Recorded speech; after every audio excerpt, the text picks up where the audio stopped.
Bom dia, meus irmãos. Bom dia. Que bom vê-los aqui mais esta manhã para louvar o nome de Deus. Amém. Bom, antes de nós iniciarmos, nossa semana de oração começa hoje, como o Henrique falou, sobre o tema central dela é o Deus que sussurra. E nós vamos decorrer aí hoje o tema Não foi uma sarça, mas foi Deus. Talvez você já tenha uma ideia do que seja. A lição dessa semana, desse trimestre aí dos jovens, é sobre Moisés e coincidiu muito com a minha pregação hoje. Até não falei muito ali na escola sabatina ali com o Henrique, porque senão eu ia falar tudo o que eu ia falar aqui. Então, eu não falei muito para deixar para falar com vocês e falar em nome de Deus. Vamos orar? Pai querido, Pai amado, obrigado, meu Deus, por mais este momento que possamos te adorar e entoar o seu nome aos céus. Que o Senhor esteja conosco, o Senhor envie seu Santo Espírito a tocar em nossos corações. Que possamos ouvir a sua voz quando o Senhor nos chamar. E que assim seja a sua vontade em toda a nossa vida. Tudo isso nós pedimos e agradecemos. Em nome de Jesus. Amém. Amém. Bom,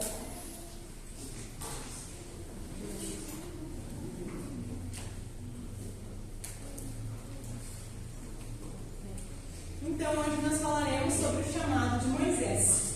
Bom, Moisés, desde o início, ele já teve uma história incrível, onde naquela época o faraó, eles estavam com medo, porque onde eles estavam ali, no Egito, o povo hebreu estava crescendo muito. E ele estava com medo de que esse povo, de algum certo momento, se reunisse e fizesse um motim e tomasse o poder. Aí ele teve uma grande ideia, uma ideia meia macabra, onde ele manda matar todos os meninos que nascessem naquela época. E aí Moisés foi o único que não morreu, porque sua mãe teve a ideia de escondê-lo assim que ele nasceu. E ela conseguiu esconder ele por algum tempo, mas não deu mais, porque vinha soldados para matar os meninos. E então ela teve uma ideia de colocá-lo dentro de um cesto e colocá-lo no rio. E aí ela pediu para sua filha acompanhar Moisés, esse cesto, para ver onde que ia dar, o que ia acontecer com o menino. E então, porventura, por talvez uma intervenção divina, quando o menino foi colocado no rio e o rio foi levando este menino, chegou um momento onde as pessoas se banhavam. E porventura estava lá a princesa, filha de Faraó. E aí, algumas especulações de estudiosos nos diz que nessa época o rio Nilo, que era o rio onde Moisés foi colocado, era um deus para eles. E a filha de Faraó, ela não tinha filhos. E ela entendeu que talvez o deus Nilo estava dando um presente para ela. E então, é por isso que ela quis adotar Moisés, este bebê, porque ela achou que era um presente. E então, logo a irmã de Moisés, que estava seguindo pelo rio, foi lá e disse para ela: nossa, que bom que você encontrou o menino, você precisa de uma ama de leite para poder alimentar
ele é o sacerdote de Midian neste momento. E aí, então, ele gosta muito da atitude de Moisés e manda chamar, não, manda esse homem aqui, que eu quero agradecer ele. E Moisés foi, e ele decide dar uma de suas filhas como esposa para Moisés. E Moisés aceita. Então, tá, eu vou casar, e agora ele vive ali com seu sogro, na terra de Midian, com Zípora. E então ele começa a cuidar de ovelhas do seu sogro, ele vira pastor. E aí, meus irmãos, logo após isso, Deus o chama, não é verdade? Obviamente que não. Ainda demora 40 anos para Deus aparecer para ele. Ainda demora 40 anos em que ele precisava passar. E aqui nós já tiramos uma reflexão. Talvez Deus tenha permitido que Moisés tenha matado esse homem porque ele precisava ser moldado. Ele estava vivendo uma cultura egípcia há tantos anos. Ele precisava passar pelo deserto. Ele precisava moldar o seu caráter para que então Deus pudesse chamá-lo. Então nós abrimos lá em Êxodo 3, 1 ao 4. Abram comigo, meus irmãos.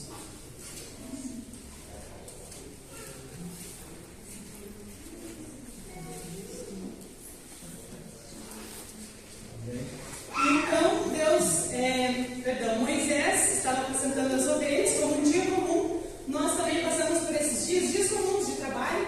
E então, de repente, quando ele chega num monte, o Monte Herobe, então nós vamos ler aqui. Diz assim, no 3, versículo 1: Moisés apacentava o rebanho de Jetro, o seu sogro, sacerdote de Midian, e levando o rebanho para o lado oeste do deserto, chegou a Horebe, o monte de Deus. Ali o anjo do Senhor lhe apareceu numa chama de fogo, no meio de uma sarça. Moisés olhou, e eis que a sarça estava em chamas, mas não se consumia. Então disse consigo mesmo: vou até lá para ver essa grande maravilha. Por que a sarça não se queima? Quando o Senhor viu que ele se aproximava para ver, Deus, do meio da sarça, o chamou e disse: Moisés, Moisés. E ele respondeu: eis-me aqui. Ali eu tentei representar nessa imagem, mas não sei bem como eu queria. Ali está uma árvore. Sarça é um arbusto. Então, naquela época, no deserto, ali tinham muitos arbustos e um deles queimava e não se consumia. Que tipo de fogo era esse? Talvez, hoje em dia, a gente não tenha uma noção. Talvez a gente tenha uma noção por inteligência artificial, um fogo que não queima, enfim. Mas qual seria a sua reação? Você teria ido atrás? Você teria ido para ver o que era aquilo? Bom, Moisés teve essa curiosidade. E então, Deus o chamou. Deus falou que ele tinha sido escolhido, que era para ele ir e salvar o povo do Egito, era para ele ir e falar com o faraó. Mas não foi tão fácil assim para Moisés. Nós lemos ali no Êxodo capítulo 4, quem quiser abrir comigo, no Êxodo capítulo 4, versículo 10.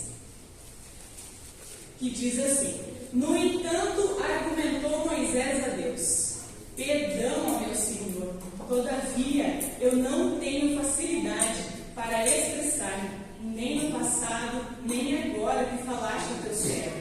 Não consigo falar bem, pesada é a minha língua. Quantos de nós hoje, meus irmãos, não aceitamos a missão porque nós nos achamos incapazes? Assim aconteceu com Moisés. Ele se achava incapaz. Ele, talvez ali, algumas especulações dizem que ele é gago, outras dizem que era uma outra língua, mas, independente de qual for, ele sentia essa dificuldade. E ele estava argumentando com Deus: tem certeza? Sou eu mesmo que eu tenho dificuldade para falar. O Senhor quer que eu fale com um povo de tantos milhares, com essa voz, com esse meu tom? E Deus responde para ele no próximo versículo. Respondeu-lhe o Senhor: quem dotou o homem de boca e língua? Quem fez o surdo ou o mudo? Não sou eu, o Senhor? Agora, portanto, vai, e eu estarei contigo, e te ensinarei o que hás de falar, e o que há e como falarás. Aqui Deus vai lá e dá um ultimato para ele: eu sou Deus, eu fiz você, eu fiz o surdo, eu fiz o mudo, então vai e eu estarei contigo, é só isso que eu te peço. E aí, o que vocês fariam numa situação assim? Você já falou: meu Deus, eu não tenho facilidade para fazer isso que o Senhor está me pedindo. E ele fala: mas sou eu que te fiz, eu sou Deus, sou eu que estou te chamando, não é uma pessoa qualquer. E mesmo assim, Moisés, ele tem medo. E Moisés com ele, o Senhor. Ah, meu Senhor, peço que envies outra pessoa. Moisés estava com medo.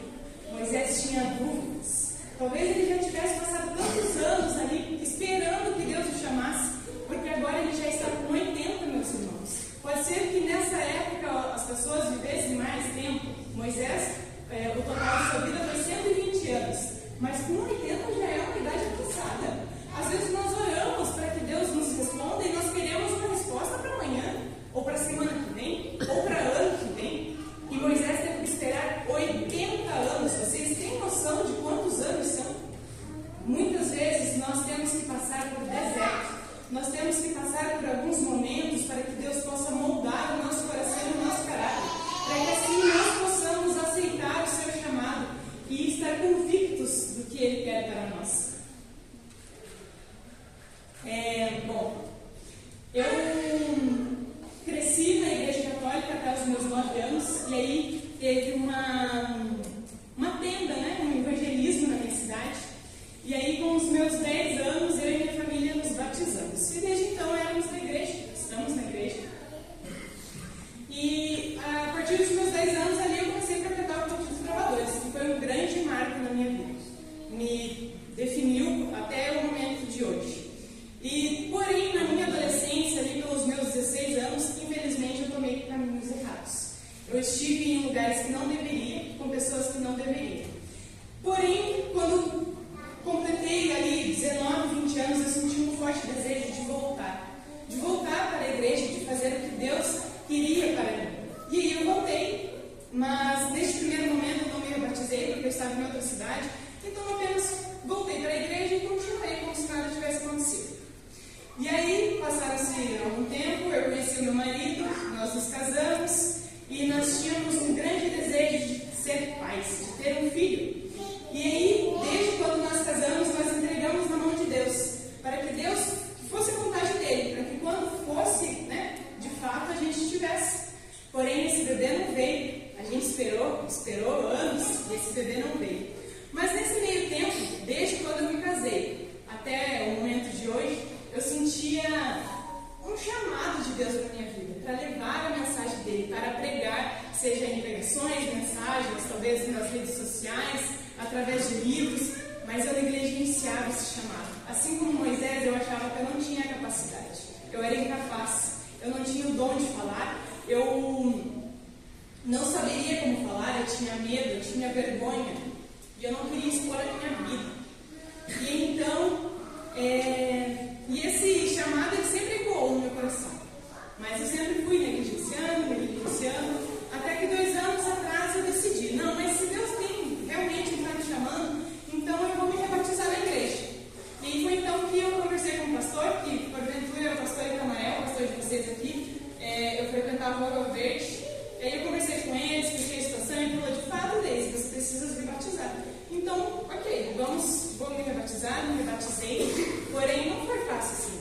Eu não aceitei, eu não fui atrás, eu ainda não tinha me entregado a esse chamado. E então, passaram-se, né, 2 anos, e aí então nós ainda, eu e meu marido estávamos esperando o nosso bebê. Porém não vinha. Começo desse ano, eu desconfiei que estava grávida. Então, no dia 18 de janeiro, eu comecei a sentir muitas dores. E aí eu tive que ir ao hospital. E lá no hospital eu passei algumas horas.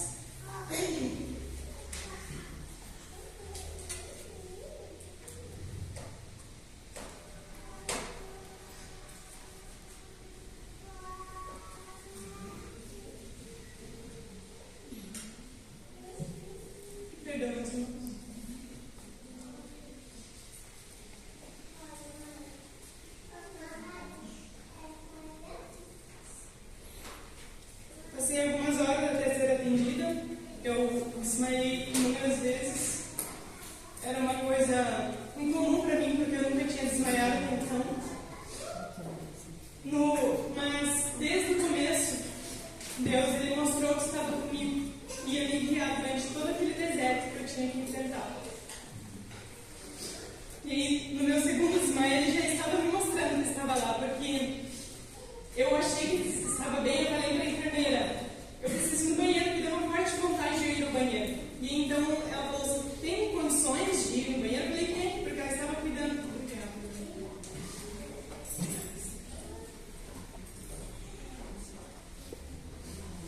porque ela estava cuidando de outra paciente. Eu falei, tem condições sim. Eu levantei, estava bem, não tinha sentido tontura nenhuma, e eu levantei. Quando eu coloquei a minha mão no trinco, minha vista escureceu. E aí eu ouvi um barulho que caía no chão, assim, algo que caía no chão. E aí logo eu ouvi a enfermeira falando, eu acho que é a moça que estava aqui quase desmaiando, eu acho que eu vou ter que ir lá. E nisso eu já não ouvi mais. Aí eu acordei, estava deitada no chão, com minhas pernas para cima, as enfermeiras ali em volta de mim, me ajudando. E aí eu só ouvi ela conversando com outra enfermeira, que ela tinha ouvido um barulho. E aí então ela foi em meu auxílio, e quando chegou lá não tinha nada caído. Eu estava encostada na parede, porque eu já tinha desmaiado, né? Estava inconsciente, mas não sei como, eu só estava encostada na parede. E aí então deu tempo de ela me segurar e colocar no chão, para que não tivesse danos maiores. E então foi, algumas horas ali, desmaio atrás de desmaio, a médica não sabia o que eu tinha, me deram medicação na veia para ver se passava a dor, mas não passava. E eles estavam tentando descartar a pior hipótese. E a pior hipótese era uma gravidez ectópica. Gravidez ectópica é quando o feto ele não consegue chegar até o útero. Nós, mulheres, nós temos um canal ali onde o feto ele vai indo até chegar ao útero e o bebê ficou nesse canal, na trompa. E quando isso acontece, precisa fazer o aborto. E eles queriam descartar essa hipótese, mas a dor não passou. E então eles me indicaram fazer um exame, uma tomografia. Então, quando eu fui direcionada a essa tomografia, e na tomografia comprovou. Era uma gravidez ectópica e eu precisava urgentemente fazer uma cirurgia. Então, eu fui direcionada à sala de cirurgia, fiz uma cesárea, foi retirada a minha trompa direita e também teve um erro médico na tentativa de limpar o meu intestino, porque eu tive uma hemorragia interna com isso, porque o feto ele eclodiu e rompeu a minha trompa. E aí eu tive um sangramento interno, onde eu perdi 3 litros de sangue, aí tudo explica os desmaios. E esse erro médico, onde eles perfuraram o intestino na tentativa de limpá-lo, fez com que eu fosse para a UTI. E lá foi onde tudo aconteceu. Bom, isso era no sábado, à noite. No domingo de manhã, quando eu acordei bem, na medida do possível, né? E então, à noite, quando eu estava para adormecer, eu fui visitada por um ser magnífico, onde ele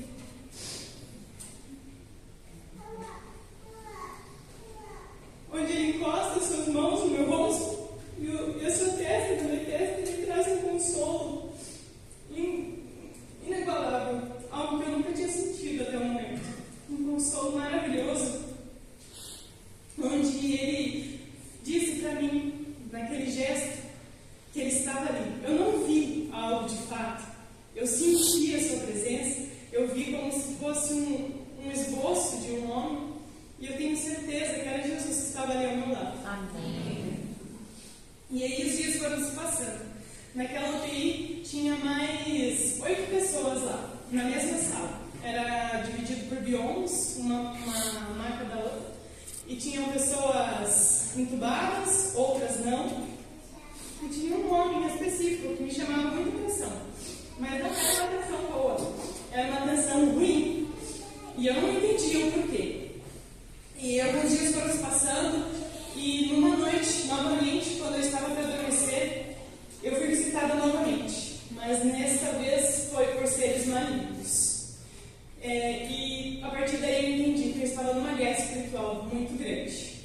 Do meu lado direito havia um homem, onde ele apontava para a minha cirurgia e dava gargalhadas junto. Ele olhava para mim, olhava para o lado e dava gargalhadas. Quando eu olho para o meu lado esquerdo, outro ser maligno, já com uma idade muito avançada, eu não vi muito o seu rosto, mas ambos estavam vestidos com roupas de trapo, umas roupas rasgadas, sujas, e esse senhor, curvado para frente, estava indo em direção àquele homem que eu tinha aquela sensação estranha nesse homem. Mas ok, neste momento eu despertei, fiz uma oração a Deus e pedi para que Deus abençoasse e cuidasse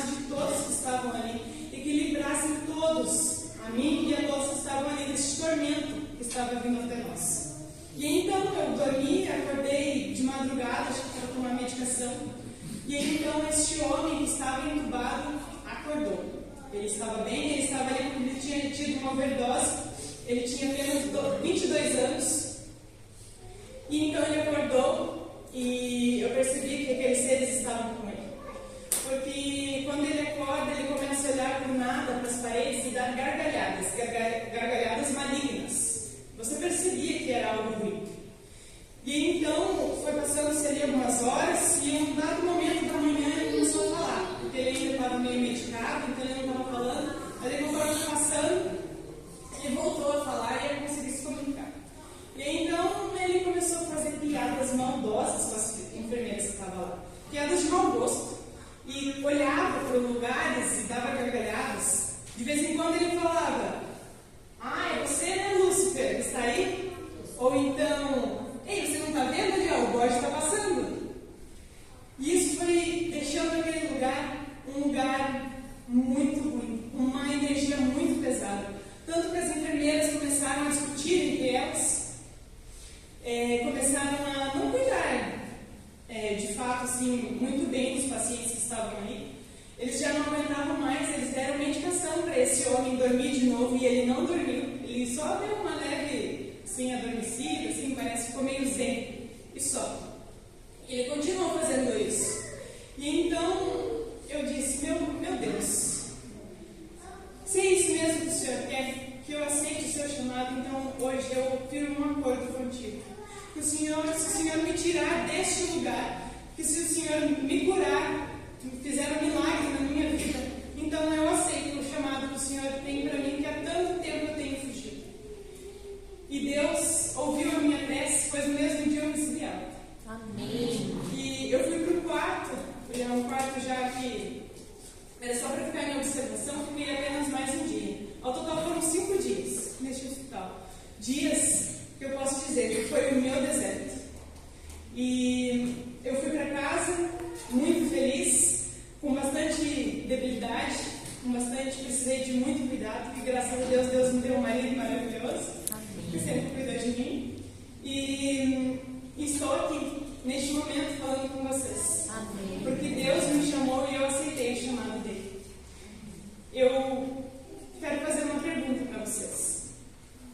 Eu gostaria que vocês levantassem a mão, aqueles que porventura oraram e receberam a resposta de Deus, seja instantaneamente, seja aconteceu depois de um ano, depois de vários anos, se foi uma resposta negativa ou se foi uma resposta positiva. O que você achou?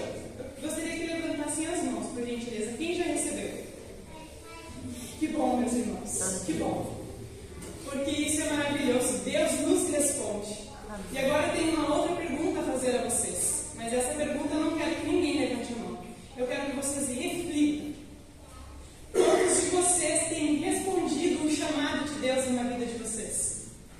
Todos nós oramos e pedimos para que Ele nos responda. Às vezes nós queremos respostas imediatas. Às vezes o que Ele nos responde não é o que nós queremos. E nós? O que nós temos respondido a Deus quando Ele nos chama? Você acha que tem respondido ao chamado dele? Ou que você tem fugido daquilo que Deus tem colocado no seu coração?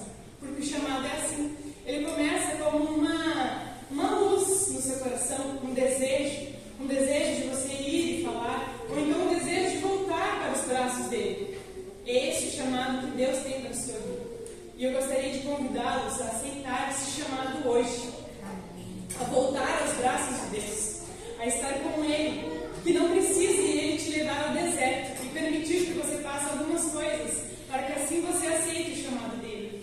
Porque o chamado de Deus nunca vem com todas as respostas. Eu não tenho uma resposta hoje, o porquê que eu tive que passar por isso, mas eu tive a certeza que Ele estava comigo. Ele estava lá no meu pior dia. E sempre há um sussurro, um sinal, um mover do Espírito que tira a alma do lugar e empurra para o invisível. Moisés queria garantias, Deus ofereceu presença. Em Gênesis 12, Abraão ouviu: sai da tua terra e vai para onde eu lhe mostrar. Deus não disse onde,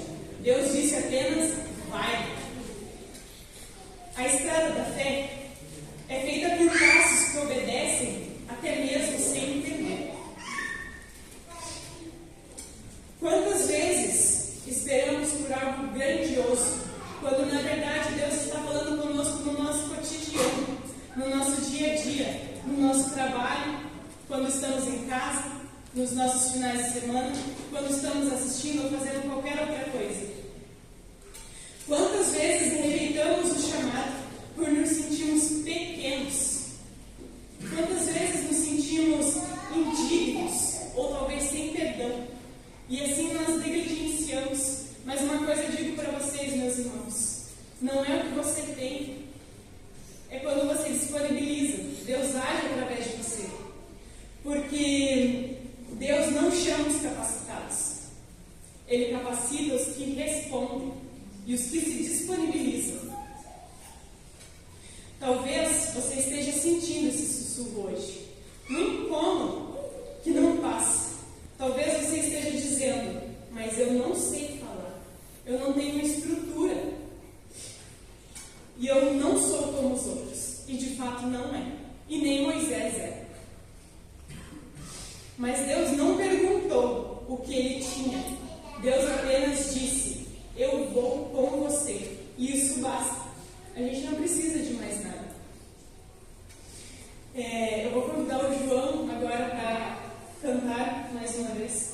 E eu gostaria que vocês refletissem na letra, que vocês refletissem na história de vocês, na vida de vocês até hoje, e o quanto Deus tem feito e respondido às orações de vocês. E chegou o momento que vocês agora devem responder o chamado de Deus a cada missão que Ele tem. Às vezes a sua missão não é estar aqui pregando, ou talvez seja cantando, talvez seja em outro setor, talvez nem seja aqui na igreja, mas você sente esse desejo, esse mover do Espírito, que é um fogo que queima no coração e sempre está lá, mas a gente pensa: não, acho que não é para mim, ou acho que talvez não seja Deus te chamando, mas acredite, é Deus, e Ele disse que vai estar com você em todos os momentos, mesmo que você se sinta incapaz. Amém? Amém. Meus irmãos, hoje é um dia de responder ao sussurro. Talvez não seja um grito, talvez não seja uma visão, talvez não seja uma voz, não seja algo audível, mas é Deus. Se você sente esse fogo silencioso, só um minuto. Você passa para mim, por gentileza? Mais um. Se você sente esse fogo silencioso queimando no seu coração, diga como Isaías: eis-me aqui, envia-me a mim. Porque mesmo tremendo, ainda assim é obediência. Oremos. Pai querido, Pai grandioso, obrigada, Senhor, por fazer tanto por nós, por responder às nossas orações. Obrigada pelo seu amor, pelo seu cuidado. São grandes as suas bênçãos por nós. Que nós possamos, Pai, ouvir a sua voz, ouvir o seu sussurro a falar aos nossos corações. Que possamos te atender e que possamos hoje decidir estar ao seu lado e ter a certeza que o Senhor nos acompanhará em todos os lugares que nós estivermos. Nos dê um ótimo dia em sua presença. Que o seu Santo Espírito esteja a nos guiar. Nos abençoe hoje e sempre. Todas essas coisas nós lhe pedimos e agradecemos. Em nome de Jesus, nosso Senhor e Salvador. Amém. Amém. Meus irmãos, eu convido a todos a participarem da semana de oração. Estarei aqui com vocês durante toda a semana.